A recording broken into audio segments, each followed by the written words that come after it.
Bismillahirrahmanirrahim. Assalamualaikum warahmatullahi wabarakatuh. Waalaikumsalam warahmatullahi wabarakatuh. Alhamdulillah, hari ini kita berjumpa kembali dalam mata kuliah gelombang yang insya Allah hari ini kita membahas gelombang bunyi khususnya pada materi efek Doppler. Nah, apa itu efek Doppler? Efek Doppler adalah fenomena yang menjelaskan perubahan frekuensi gelombang seperti gelombang suara. Kemudian ketika sumber gelombang atau pengamat bergerak relatif satu sama lain. Nah, sebelumnya adik-adik, sebelum kita masuk ke dalam materi pembelajaran kita hari ini, ada baiknya kita berdoa dulu agar apa yang kita pelajari berkah. Berdoa, mulai. Selesai.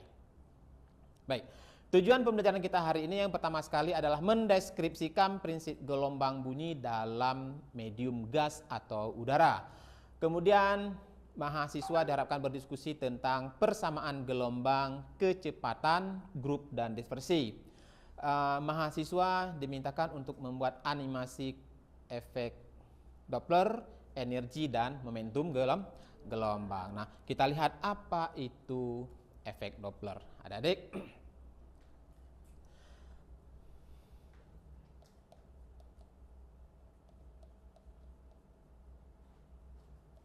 efek Doppler. Nah, efek Doppler adalah perubahan frekuensi gelombang yang diterima oleh pengamat ketika sumber gelombang atau pengamat bergerak relatif satu sama lain.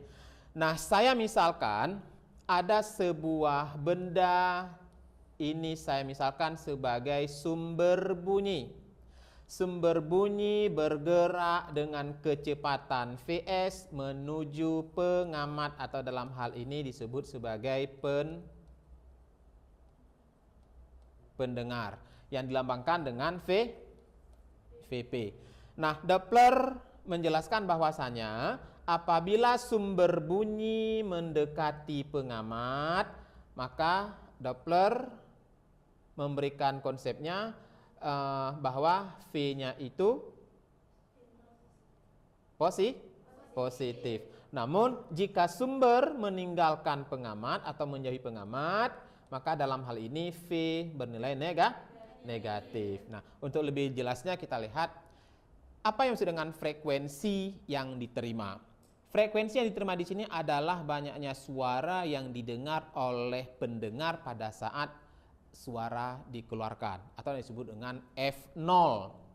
Frekuensi gelombang yang diterima oleh pengamat akan lebih tinggi ketika sumber gelombang mendekat dan lebih rendah ketika menjauh. Itu frekuensi. Sementara yang dimaksud dengan gerakan relatif adalah efek Doppler terjadi karena gerakan relatif antara sumber gelombang dan pengamat, bukan karena gerakan absolut. Nah, misalnya sumber bunyi bergerak dengan kecepatan Vs. Namun di sini pendengar atau pengamat juga bergerak dengan kecepatan Vp. Artinya sumber bunyi dan pengamat sama-sama bergerak dengan arah yang sama. Maka dalam hal ini V untuk sumber bernilai positif, maka V untuk pendengar juga bernilai positif. Namun sebaliknya, apa sebaliknya? Sumber bunyi dan pengamat saling menjauhi seperti ini, saling menjauhi. Kalau sama-sama menjauhi, maka Vp bernilai negatif, Vs juga bernilai negatif. Nah, oke, baik adik-adik, nanti kalau ada pertanyaan boleh. Kita lihat video berikut ini. Pernahkah kamu merasa kalau suara sirine atau klakson mobil tiba-tiba berubah ketika telah melewati kita? Contohnya seperti ini.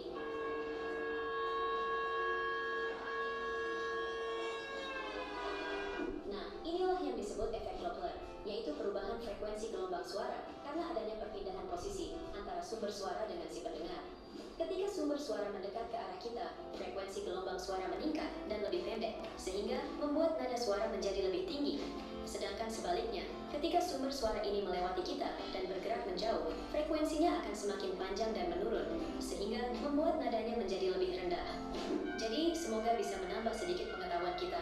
Dan ingat selalu ya, bahwa ini dinamakan efek Doppler. Oke, baik. Berdasarkan video tadi, berkenan untuk membuat dua kelompok berdiskusi bersama apa yang dimaksud dengan efek Doppler berdasarkan video yang sudah ditontonkan tadi. Oke, silakan.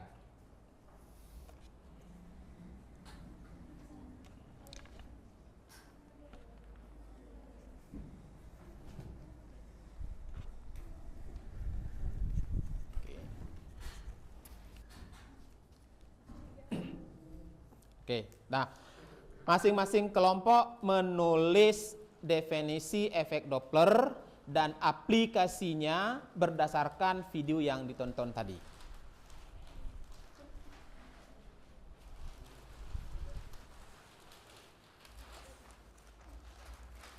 Oke.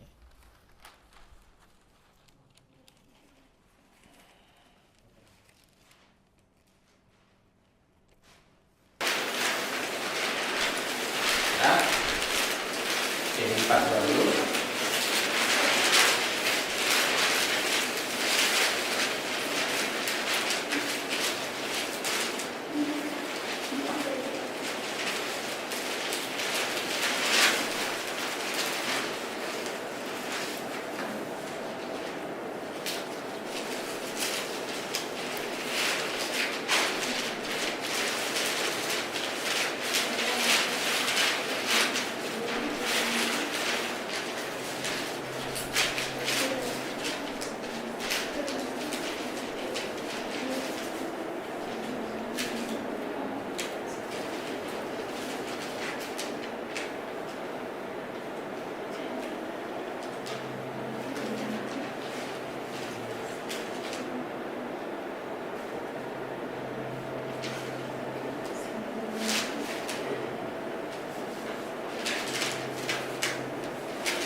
Sudah.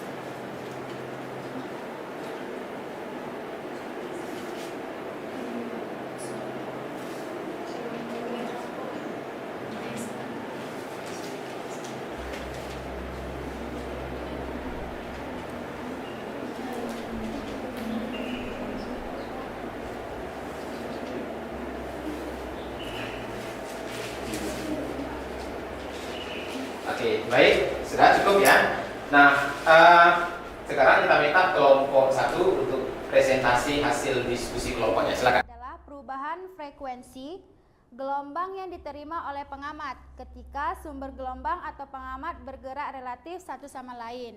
Kemudian kami ada mengambil beberapa contoh. Yang pertama ada pemadam kebakaran, sirine ambulans, klakson mobil, dan speaker. Oke, baik. Terima kasih. Berikan aplaus dulu untuk kelompok 1. Oke, baik adik-adik. Jadi berdasarkan video tadi kita dapat melihat bahwasanya pada saat mobil ambulan menyalakan sirinenya kemudian bergerak, ternyata frekuensi yang dihasilkan itu semakin tinggi. Kenapa? Hal ini sesuai dengan teorema Doppler yang menyatakan bahwasanya kalau sumber bunyi bergerak mendekati pendengar, maka frekuensinya itu bertambah. Nanti kita lihat di animasinya, di contoh soalnya. Nah, oke. Kita lanjut ya. Aplikasi efek Doppler dalam kehidupan sehari-hari. Ternyata efek Doppler ini memiliki berbagai aplikasi praktis dalam kehidupan sehari-hari. Yang pertama, sirine ambulan. Suara sirine ambulan terdengar lebih tinggi saat mendekat dan lebih rendah saat menjauh. Kemudian radar kecepatan. Radar kecepatan polisi memanfaatkan efek Doppler untuk mengukur kecepatan kendaraan. Nah, hal ini juga sama seperti kita mengukur berapa jarak kilat atau gemuruh dengan pendengar, dengan pengamat. Dapat kita lihat dapat kita mengukurnya dengan durasi yang dihasilkan antara kilat dengan gemuruh. Kemudian perubahan warna bintang. Efek Doppler digunakan dalam astronomi untuk mempelajari gerakan bintang dan galaksi. Ya, untuk mengukur berapa jauh matahari dengan bumi dapat diukur dengan efek Doppler. Ingat bahwasanya matahari itu adalah bintang. Nah, fenomena efek Doppler, oke, kita lihat dulu animasinya.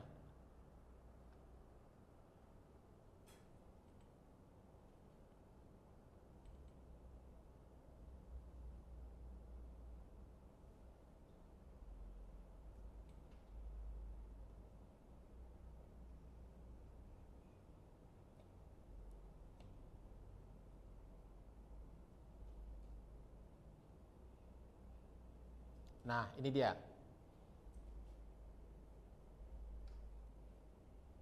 Ya. Ini kita misalkan sebagai pendengar. Nah, ketika pendengar mendekati sumber, maka suara yang dihasilkan semakin besar. Nah, seperti ini.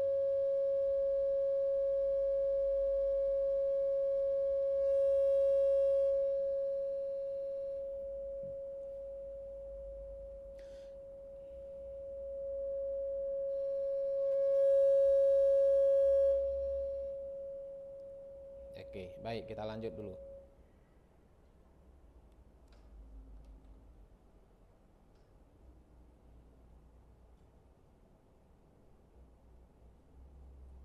Ya, fenomena efek Doppler pada suara.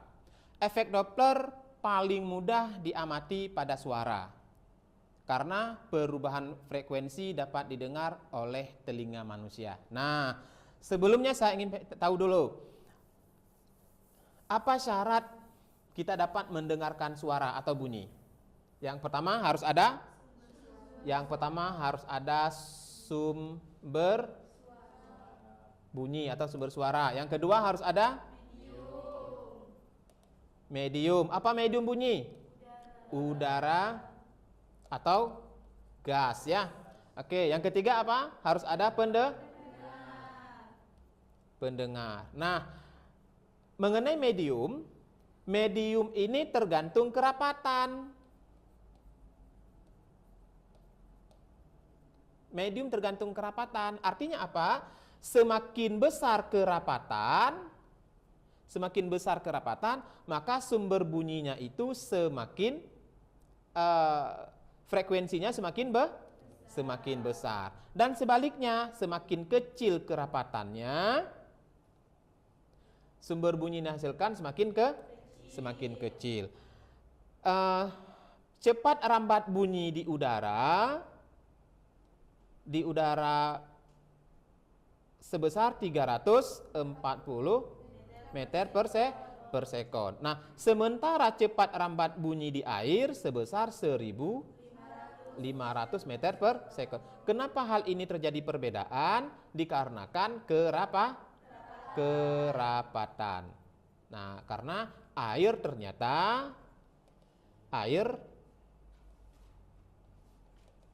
lebih rapat dibandingkan udara. Nah, air lebih rapat dibandingkan udara. Nah, sumber bergerak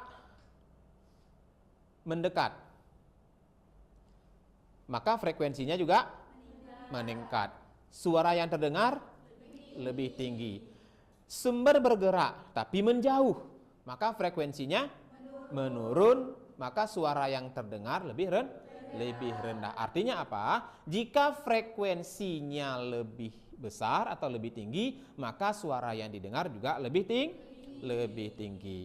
Kita lihat bagaimana efek Doppler dalam bidang medis. Efek Doppler memiliki aplikasi penting dalam bidang medis, terutama dalam pencitraan medis. Yang pertama, pada ultrasonografi. Efek Doppler digunakan untuk mengukur aliran darah dalam jantung dan pembuluh. Efek Doppler ternyata dapat mendeteksi sistol dan diastol. Nah, itu loh. Kalau kita cek darah, kita tensi darah akan ada misalnya 120/90, ya. Yang 120-nya sistol. Apa itu sistol? Denyut jantung. Diastol apa? Kekuatan darah mengalir dalam pembuluh.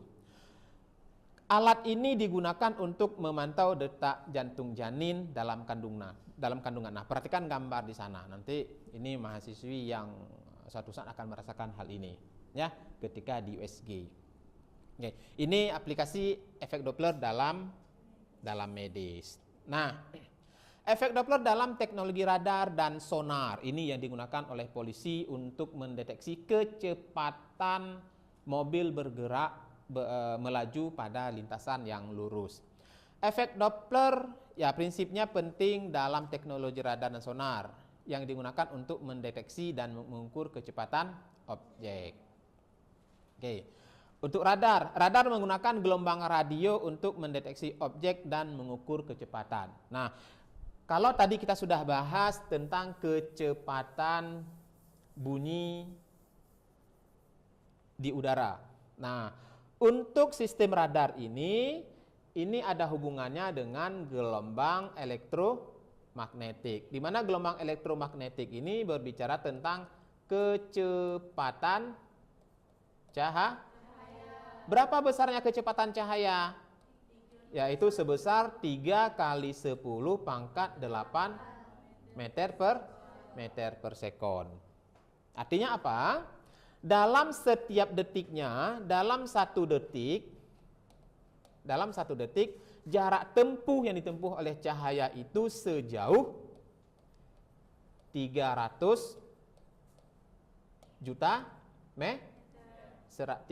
juta meter. Nah, berbeda dengan kecepatan udara tadi, kecepatan bunyi di udara hanya 340 meter per sekon. Artinya apa? Dalam setiap satu detiknya kecepatan yang ditempuh hanya sejauh 340 meter. Maka dalam hal ini, kenapa pesawat terbang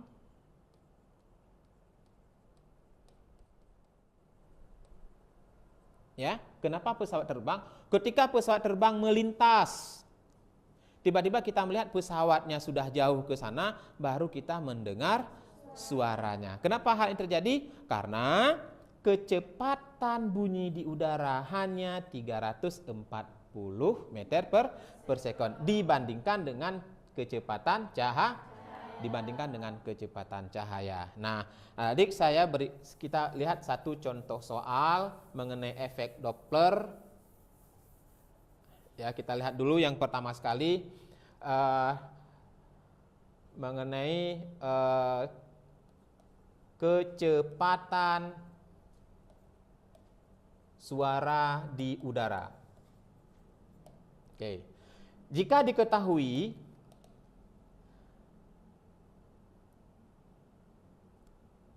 empat detik setelah terjadinya kilat, maka baru terdengar gemuruh. Ya, saya ulangi, jika ada kilat, 4 detik kemudian baru kita mendengar gemuruhnya. Pertanyaannya adalah, berapakah jarak atau jauh kilat tersebut dengan pendengar? Ya, oke. Nah, untuk menjawab soal ini, kita kembali ke materi GLB. Ya, GLB. GLB di sini ada persamaan di mana V sama dengan S per T. Nah, karena di sini yang ditanyakan adalah S, yaitu jarak jarak tempuh, maka S sama dengan V kali T. Sehingga S sama dengan V-nya yang kita ambil adalah 340 meter per sekon. 340 meter per sekon dikalikan dengan waktunya 4 detik. Sama dengan berapa? 4 kali 340? 1060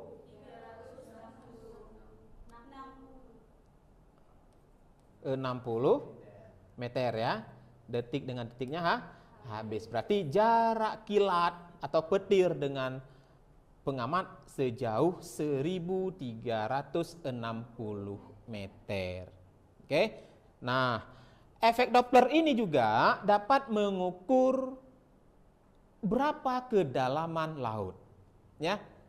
Berapa kedalaman laut? Kita minta review untuk menjawabnya. Jika diketahui sebuah kapal, ini kapal laut, anggap saja ini kapal laut, ini adalah laut ini ya. Melepaskan radar ya. Melepaskan radar yaitu suara ultrasonik ke lautan, ke dasar laut. Dan diketahui bahwa setelah 5 detik, nah setelah 5 detik, suara didengar kembali oleh pendengar. Pertanyaannya adalah, berapakah kedalaman laut tersebut? H. Oke, silakan review.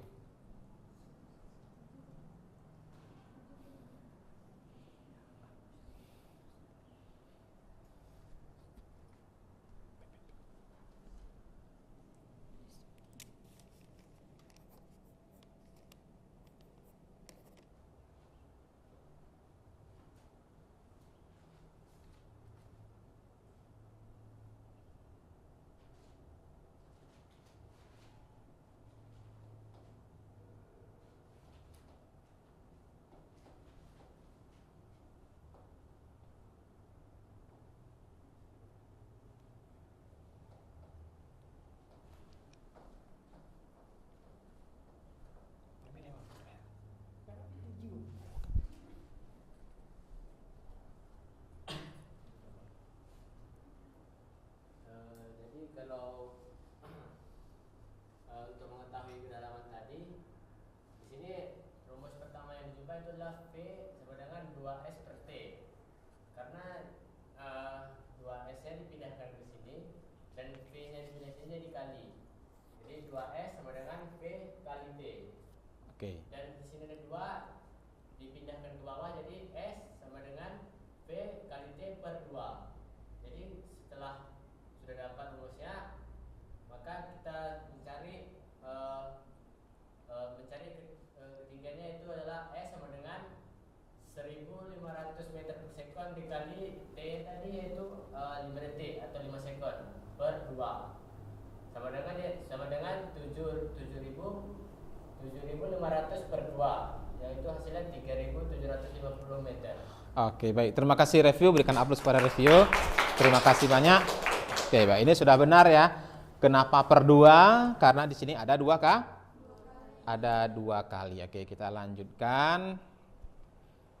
Itu tadi untuk radar ya. Nah, jadi adik-adik pentingnya kita memahami efek Doppler ini. Ternyata efek Doppler ini sangat banyak sekali diterapkan dalam kehidupan sehari-hari. Oke, baik. Ini sebagai tugas yang untuk dikumpulkan pada pertemuan selanjutnya.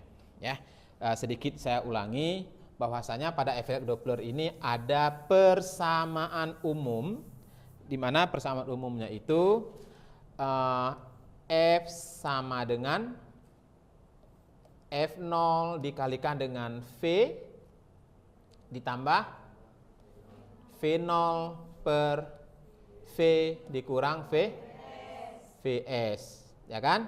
Nah, V0 ini bernilai positif apabila apabila sumber mendekati pendengar, dan bernilai negatif apabila pendengar yang sumber bunyi. Jadi kalau sebaliknya ini bernilai negatif. Oke. Ini juga berlaku juga untuk VS. Baik. Oke, adik-adik, pertemuan kita hari ini cukup sampai di sini. Siapa dapat mengambil kesimpulan untuk pembelajaran kita hari ini? Oke, silakan.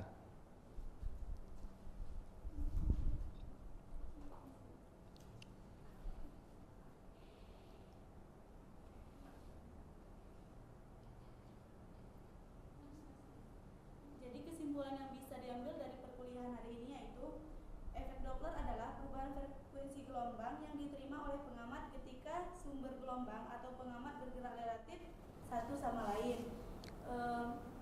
Apabila frekuensi gelombangnya tinggi, frekuensi suaranya itu tinggi, maka suara yang didengar oleh pengamat itu tinggi. Sedangkan apabila frekuensi suara itu kecil atau rendah, maka suara yang didengar oleh pengamat itu juga rendah. Apabila sumber suara mendekati pengamat, maka V0-nya itu positif. Sedangkan sebaliknya, apabila sumber suara menjauhi pengamat, maka V0 itu negatif. Oke, baik. Terima kasih. Untuk minggu depan insya Allah kita masuk ke materi gelombang stasioner. Ya, kita lanjutkan ke gelombang stasioner dan tugas minggu depan sudah dikumpulkan.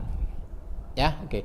Nanti ada layanan bimbingan di Adlink dan tugasnya sudah saya-upload di Adlink. Kalau misalkan ada sesuatu yang ingin ditanyakan, silakan kita diskusikan di Adlink. Terima kasih banyak. Semoga apa yang kita pelajari hari ini berkah dan semoga sehat selalu. Semua apa yang pelajari kita hari ini menjadi amal. Ya, insyaallah. Assalamualaikum warahmatullahi wabarakatuh.